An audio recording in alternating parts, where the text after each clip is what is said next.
Hello, everybody. Happy September the 1st. Can't believe it's already September this year, guys. Really feels like time is just flying in quarantine, but we are very close now. 12 days away from meaningful Seahawks football. 12 days away from week one in Atlanta against the Falcons. It doesn't feel totally real because we didn't have a typical offseason. We didn't have a preseason. It doesn't feel like we're about to have meaningful football, but it's coming. And as somebody who has been pessimistic about us even having a season this year, as somebody who, frankly, kind of felt like even if we did have a season, who cares? It's not going to look like real football anyway. This season's barely going to count. I'm getting excited, and I'm even getting a little optimistic that the season we have might be a little more credible than I gave it, well, credit for. So, yeah, 12 days away, and more importantly than that right now, we are just a few days away from 53-man rosters getting set. My understanding is that 53-man rosters have to be set by Saturday, the 5th. So it's time. I was hoping a couple of dominoes were going to fall before I had to do this, but can't wait any longer.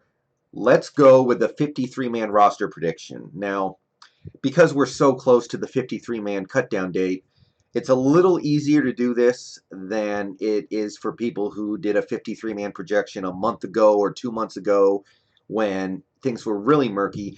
I've had the opportunity to look at how things were going in the scrimmages, to hear about how things were done in practice. So all that has given me the opportunity to make a 53-man roster that has a pretty low degree of difficulty, but let's go through it anyway. Let's take a look at what I think the 53-man roster is going to look like when the season starts and what it might look like later in the season as players get hurt or players fail to produce. So we're going to go position by position. You guys can see on my screen, I wrote this out a little earlier today. We're just going to go position by position. These columns are the 53-man roster. And these three columns over here are little fun extras I threw in. Red is for players that are going to start the season on either the PUP or the NFI, the physically unable to perform list, or the non-football injury list. Yellow, these are bubble players. These are players who I had a hard time leaving off the roster, but I ended up needing to. I ended up making difficult cuts with these five guys, and I think there is the possibility that one or more of them does end up making the team because it's close.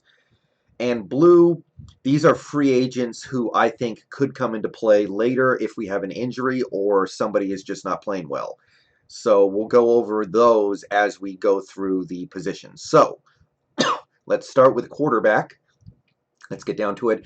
This one's pretty simple. Russell Wilson starting. Geno Smith is the backup. I am intrigued by the possibility of Anthony Gordon becoming the backup to Wilson at some point, but I don't think that time is now. He seems to have looked not very good in camp and practice, so I don't think the team has enough faith in him yet there. And that's it for quarterback. Running back. Chris Carson starting, as you would expect. It sounds like he's 100% ready to go. Carlos Hyde is the backup. We brought him in free agency for a reason. Travis Homer is the third-string running back. DJ Dallas is the fourth-string running back. And Rashad Penny is looming in the wings. Coming back from that injury, hopefully he'll be able to make some kind of positive impact this season. But that's four running backs with one guy starting the season on the PUP. Fullback, Nick Bellore, no reason to believe that he won't be on the roster when the season starts. We gave him that contract for a reason. Nothing to say there. Okay, wide receiver. So a few of these are pretty easy. Tyler Lockett and DK Metcalf are your starting wide receivers. Paul Richardson, I put in as the number 3, but I mean, that doesn't really matter to me. This is just guys who I think are going to make the team in some form or fashion. So Paul Richardson, Philip Dorsett, who I understand came back from his foot injury today, so that's good. David Moore is next, and then I threw John Ursua on at the end. I think we need 6 receivers, and Ursua came back from his injury today, to my understanding, so he should be ready to go. I did have one difficult cut in the wide receiver spot. A few of them were a little easier, like Penny Hart and Cody Thompson, but Aaron Fuller is a name that I think the team likes a lot, and I think they see a lot of potential with him, but I couldn't find room for him on the 53-man. I don't think he's going to be making it this time. So Aaron Fuller was a tough bubble cut. And of course, looming in the wings, we have Josh Gordon. At some point, if the league reinstates him, I expect him to find his way back to Seattle, but we don't know when or if that's going to happen. Okay, tight end. So, number one tight end, obviously, Greg Olsen. I think we all expect that. Will Dissly sounds like he'll be ready to go for week one, coming back from that Achilles last year, so that's good. And third tight end will be Jacob Hollister. Now, we do have a guy I expect to start the season on the NFI or the PUP.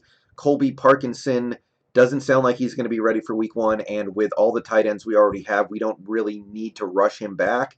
I expect Parkinson to start the season on the PUP or the NFI. And difficult cut I had to make here with Sullivan, Stephen Sullivan. I think Sullivan will end up on the practice squad. Aaron Fuller, by the way, could as well. All of these tough cuts, or, well, not all of them, but a couple of them, could easily end up on the practice squad. Sullivan, I think, is probably going to end up there. We just don't need a tight end at this moment, so I think he's going to end up on the practice squad. Okay, offensive line. We have left tackle, Dwayne Brown, obviously, and then Jamarco Jones. I don't really like Jamarco Jones very much as a tackle, but we have a small sample size, so he still has time to prove me wrong. So I think he'll be the backup there for now. We still like him there. Left guard, Mike Upati sounds like he, for the moment, has nailed down the position pretty well and will be starter come week one. Now, I think there is the opportunity for him to either lose that job or, as we all know, with Mike Upati, get hurt and lose the job to somebody like Jordan Simmons, who we liked a couple years ago, but haven't seen him in about a season and a half. So that's what I have at left guard right now. Upati starting, Simmons backing up. Center. This is one I would have had the other way around if we had done this 2 weeks ago even, but the reviews are in, and Ethan Posick looks pretty good at center, and BJ Finney does not. So I'm going to assume that the team decides to ride the hot hand here. I am going to go with Ethan Posick starting at center, BJ Finney as the backup. Finney has flexibility, by the way. He can play guard spots. He's even played a little bit of tackle in his career, so he offers some depth at both guard spots, but I listed him here as a backup center. Unfortunately, it seems like that's where he's going to end up, which is kind of a disappointment for me.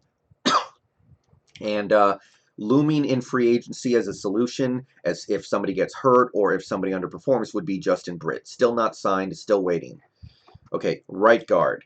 Right now I have Damian Lewis starting at right guard. I've heard nothing but good things out of camp and scrimmages from him. Looks like he's going to win the starting job immediately. And then I have Phil Haynes backing him up. Phil Haynes could also play left guard. He also provides some depth over here. So if Upati gets hurt, it might easily be Phil Haynes taking his spot instead of Jordan Simmons. But I listed Phil Haynes here for the just simply because. And yeah, that is basically what I see at that position.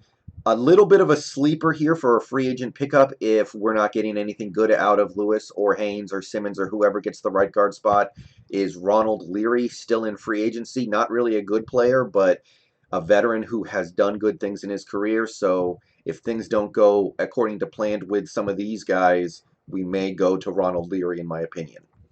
A right tackle to wrap up the offense, we have Shell, the controversial, widely discussed Brandon Shell at right tackle, and Cedric Ogbuli, Cedric O. We're going to go with that. Cedric O as the backup. We brought him in for a reason. I personally think Cedric O will end up playing a little bit of swing tackle, the third tackle, in run-heavy sets, but I also think he's going to be the backup at right tackle if something happens to Shell. And made one semi-difficult cut here with Chad Wheeler. He's a guy I've heard decent amount of buzz about for the last year.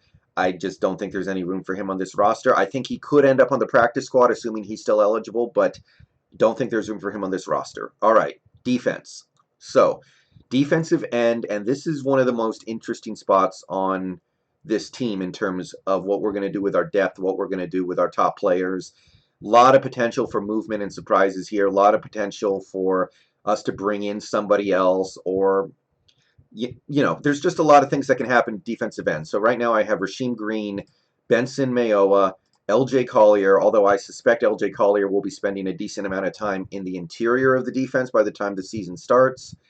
That doesn't necessarily mean he's going to start the season as a tackle. I think he's still an end right now, especially with some of the injuries we have there. Alton Robinson, making the team, of course, as a rookie. And Shaquem Griffin finds a roster spot here.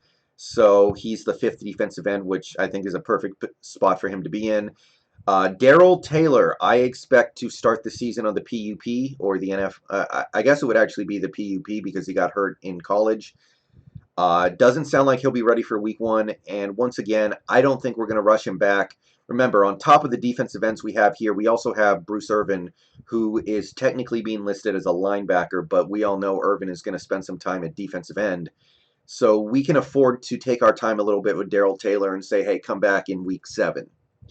And I suspect that's what's going to happen. And of course, the white whale of free agency who remains lingering out there trying to find some team to give him a whole bunch of money, Jadeveon Clowney. If things don't start well, or if somebody gets hurt, or just if negotiations go a different way, Clowney could join this crew pretty easily. Defensive tackle, another pretty interesting position with this team. I have Jerron Reed and Poona Ford as the top 2 defensive tackles, obviously. Brian Monet, not a good player. We saw him a little bit last year, and things did not go well with him out there, but he does have a little bit of experience, so I think he's the number 3 defensive tackle right now. And then you have DeMarcus Christmas, similar position as Monet, although we've seen less of DeMarcus Christmas. So I think those are going to be the number 3 and number 4 defensive tackles, which is not a great position to be, but that seems like what we've married ourselves to for now. Did make one difficult cut at the defensive tackle position with P.J. Johnson, a guy we brought in when Reed and Ford got hurt earlier in camp. I don't think he's going to be on the team by the time the season starts, unless he ends up proving himself better than Monet or Christmas, which is totally possible. So don't be surprised if P.J. makes the 53. And the defensive tackle and final free agent I wanted to cover is somebody who we might bring in mid-season is Marcell Dareus. He's probably my favorite of the available defensive tackles. I like him more than Snacks. I like him more than the guy that the Texans tried to sign but couldn't bring in, whose name escapes me at the moment. But yeah, Marcell Dareus is probably the guy I would like to bring in the most of the available defensive tackles. Linebacker now. So this one's pretty self-explanatory. Middle linebacker is Bobby Wagner. Obviously, Ben Burr-Kirven is backing him up. Not really the kind of linebacker you want to see in the NFL because of his size, but I think that's just where he slots in right now. Backup middle linebacker. Outside linebacker. KJ Wright leads the charge here. Bruce Irvin, who I expect to spend a lot of time at defensive end, technically is listed as one of the outside linebackers right now. Cody Barton, the second-year player, he, of course, will be making the team. And Jordan Brooks, also obviously going to make the team as the first-round rookie. All right, so that's linebacker stuff. Let's move on to defensive back. We're almost done. Cornerback, Shaquille Griffin, Quentin Dunbar, Trey Flowers, and Ugo Amadi. And we do have a little bit of flexibility here. I'll get more into that in a second. But Ugo Amadi also can play some safety as well as cornerback. So we'll see where he ends up fitting in the best, where he ends up being needed, and that could affect where he ends up really slotting in when it comes to the depth chart. And I did have one tough cut here with Nico Thorpe.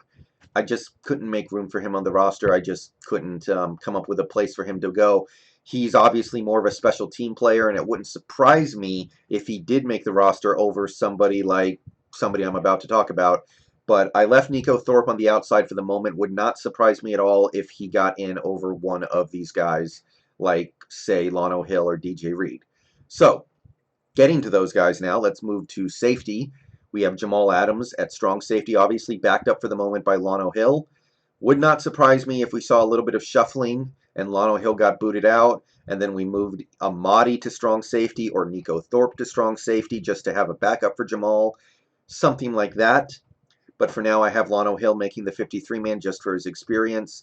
And free safety, we have Diggs. We have Quandre Diggs starting in free safety, of course. We all know that.